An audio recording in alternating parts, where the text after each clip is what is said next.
There's a global power shift taking place, and most Americans and Europeans have no idea that Nigeria and Venezuela are in the middle of this. While the news keeps us distracted, pipelines and refineries and alliances are shifting.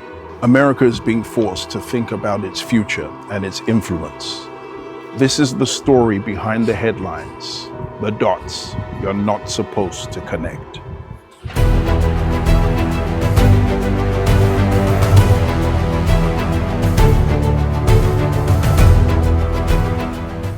Recently in the news, we've been hearing a lot of stuff about Venezuela, Nigeria, and threats coming from President Donald Trump. This morning, President Trump considering U.S. strikes on Venezuelan soil to combat drug cartels. Well, I don't want to tell you exactly, but we are certainly looking at land now because we've got the sea very well under control.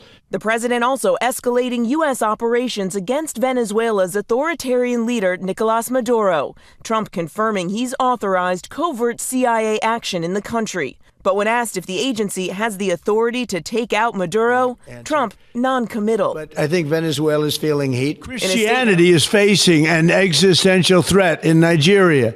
Thousands and thousands of Christians are being killed. Radical Islamists are responsible for this mass slaughter. I am hereby making Nigeria a country of particular concern. That's a legal definition. When the Christians or any such group is slaughtered, like is happening in Nigeria, 3,100 versus 4,476 worldwide. What horrible numbers. Something has to be done. I am asking Congressman Riley Moore, together with Chairman Tom Cole and the House Appropriations Committee, to immediately look into this matter and to report back to me. And I mean, like, immediately. The United States cannot stand by while such atrocities are happening in Nigeria and numerous other countries. It's not only Nigeria, it's all over. We stand ready, willing, and able to save our great Christian population around the world. This is not going to happen. The killing of Christians is not going to happen. If the Nigerian government continues to allow the killing of Christians, the USA will immediately stop all aid and assistance to Nigeria. We're going to do things to Nigeria that Nigeria is not going to be happy about and may very well go into that now disgraced country, guns a-blazing, to completely wipe out the Islamic terrorists who are committing these horrible, horrible atrocities. I'm hereby instructing our Department of War to prepare for possible action. If we attack, it will be fast, vicious, and sweet, just like the terrorist thugs attack our cherished Christians. These are cherished people. These are great people. Leave them alone. Warning, the Nigerian government better move fast before it's too late. If they don't, there's going to be hell to pay. Well, we've got to really analyze what is going on. So if we take a deeper dive into what has been said, first of all, Donald Trump said that in Venezuela, they are trafficking drugs to the United States. However, when you go and do your thorough research, you're going to find that most of the drugs that end up in the continent of North America, what you find is that it's passing through the Caribbean, it's passing up from Mexico and places like Peru and so on and so forth. And then the accusation that Nigeria has a lot going on with the Muslim inhabitants, specifically Boko Haram, harassing people, especially Christians in Nigeria, warrants for Donald Trump to tell his War Department to infiltrate or storm Nigeria. So why is Donald Trump suddenly worried about Nigeria? It doesn't make sense. I mean, this Boko Haram situation has been going on for over a decade in Nigeria, going all the way back. We were hearing a lot about Boko Haram during the administration of President Obama.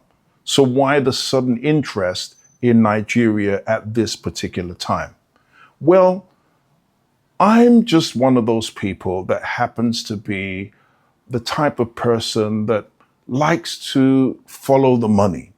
If you follow me in following the money, then maybe we can find out exactly what is going on with Venezuela and what is going on with Nigeria. Why the US is marshaling its forces and threatening Nigeria and definitely threatening Venezuela with invasion.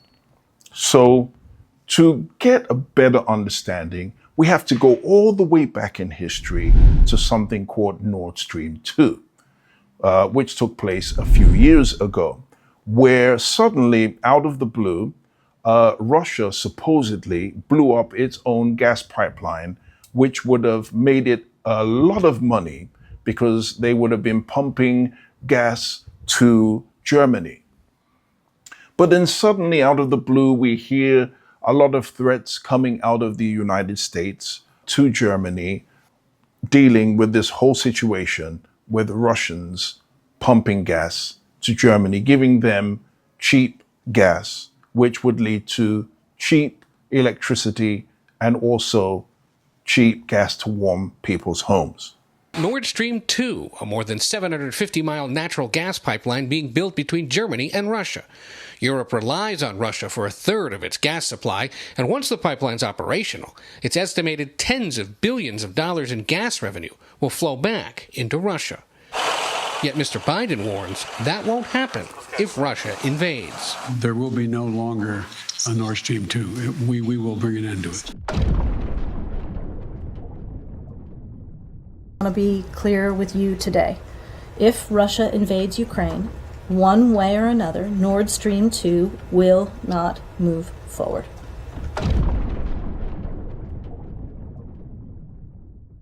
Then out of the blue, suddenly, the pipeline is blown up in the middle of the ocean, and different ones are blamed. Poland is blamed, the US is blamed, the UK is blamed, and nobody seems to know who the culprit is that actually blew up the pipeline.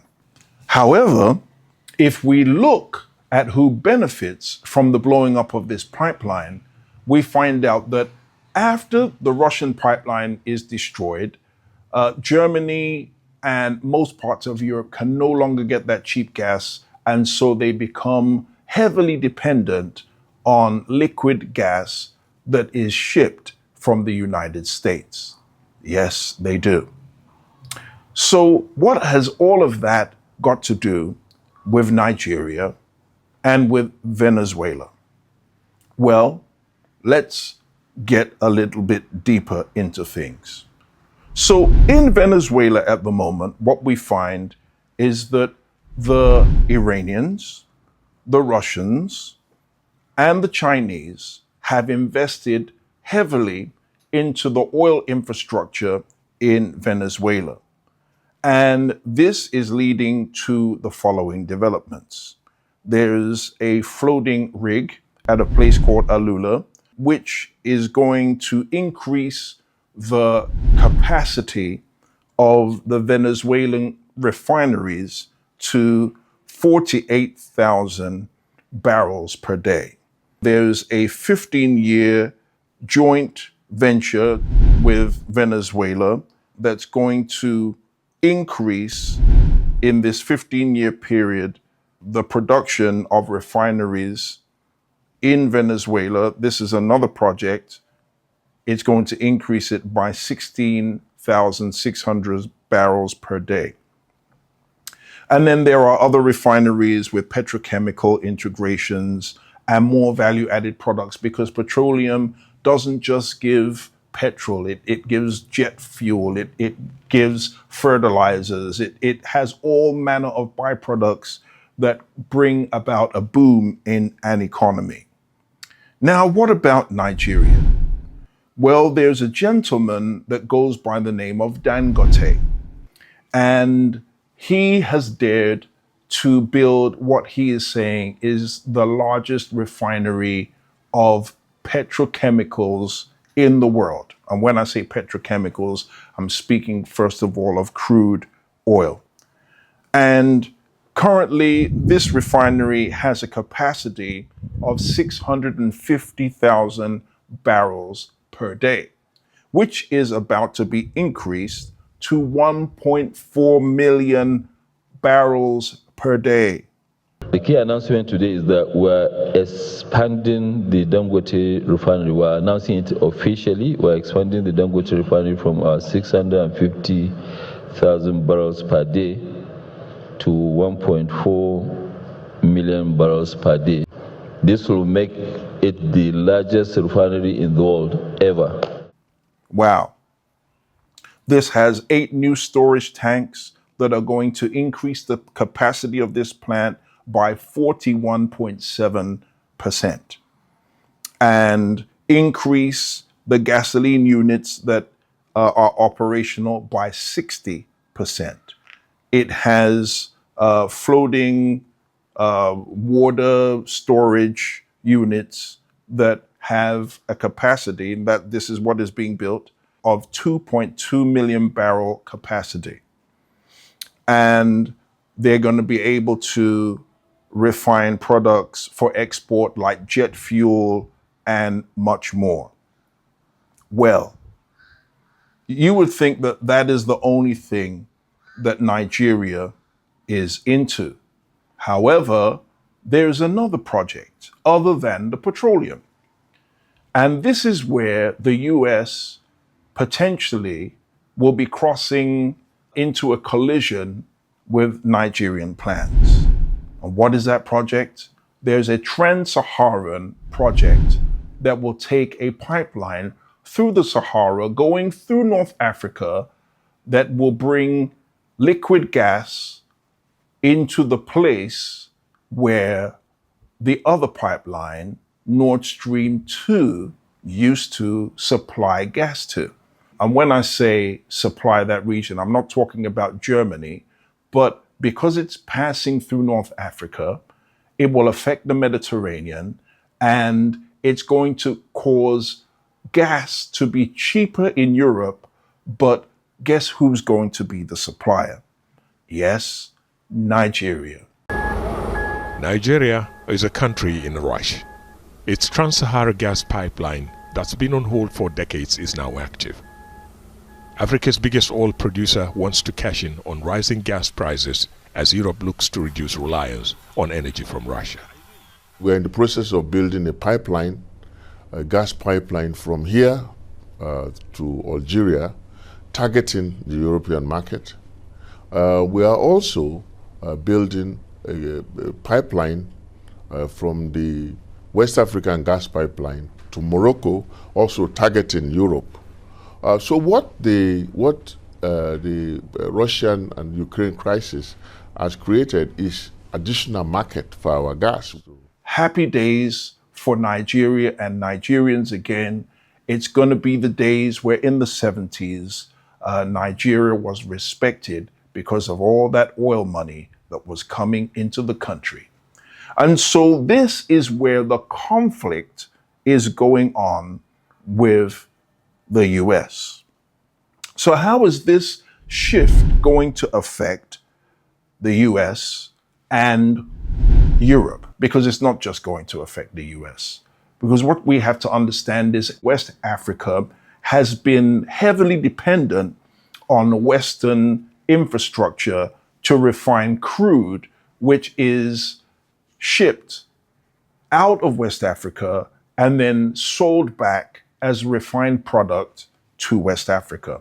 So when you're talking about jet fuel and you're talking about fertilizers and you're talking about all this stuff, a lot of it has been brought back as a finished product into West Africa. And now with the whole Dangote situation that is taking place in West Africa, and I emphasize West Africa because I'm on the continent of Africa, and although Venezuela is important because of the global power shift, what is happening here in Africa, I believe, is even more impactful, because if Nigeria plays this card, it is going to bring a big shuffle and bring big money into Western Africa.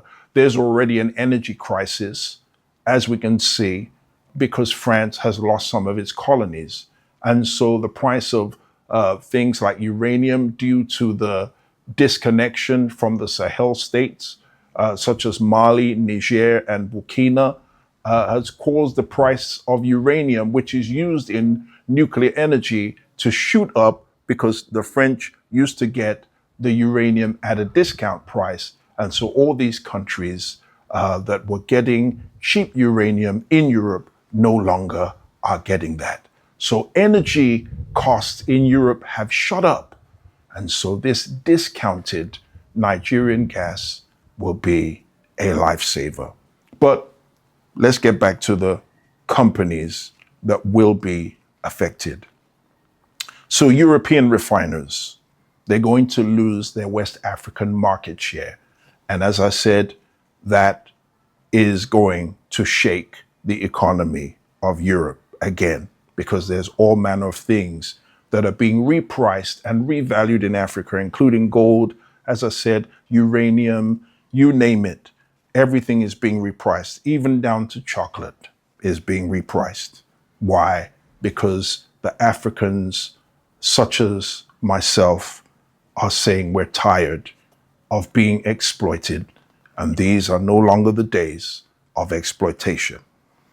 Okay, European crude exporters may experience, let me say, shifting resource dynamics, because with this type of refinery that will be set up in Nigeria, the world's biggest, then it will mean they will have options in receiving the crude. They don't necessarily have to buy Brent crude.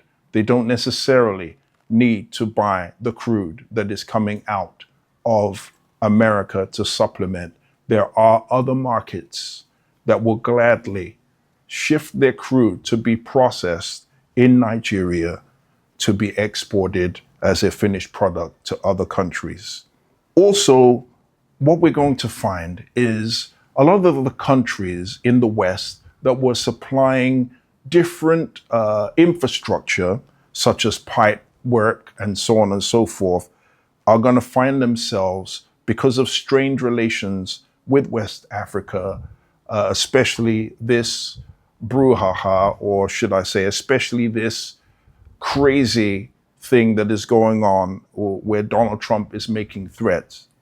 This is going to cause countries like Nigeria to shift their focus to countries like China and India and Russia for such infrastructure, which these countries will gladly give to them at good prices to do good business, shutting out the West again.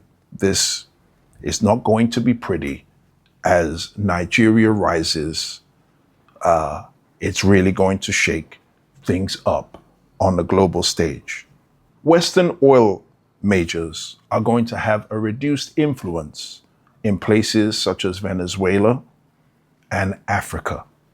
And that is really going to shake up, as I said, the whole market structure of the world, because Africa has been funneling all its resources and finances to pay the West for finished products. And now those products are being finished on the continent of Africa, shifting the power from the north, from the west, to the south and to the east. Have you noticed the shift?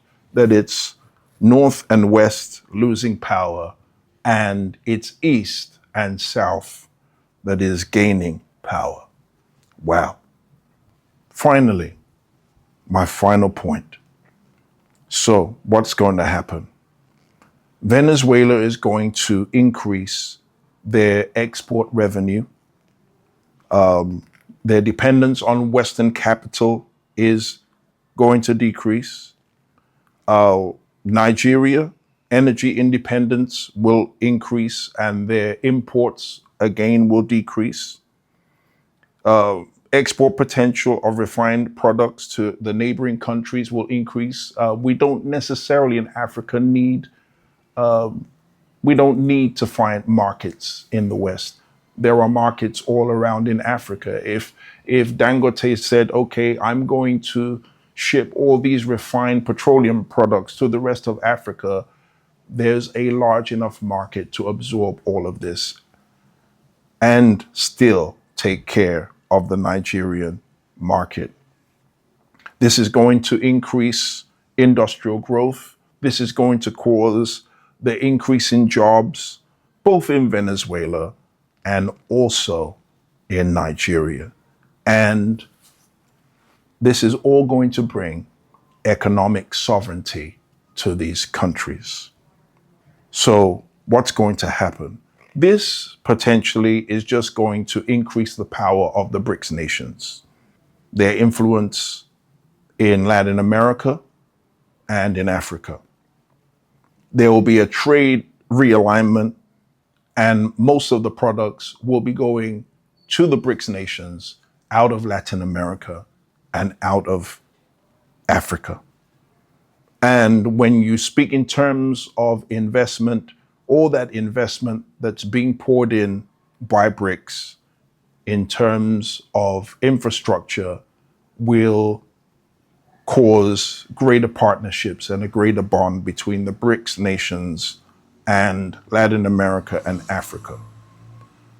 So the dominance of the West in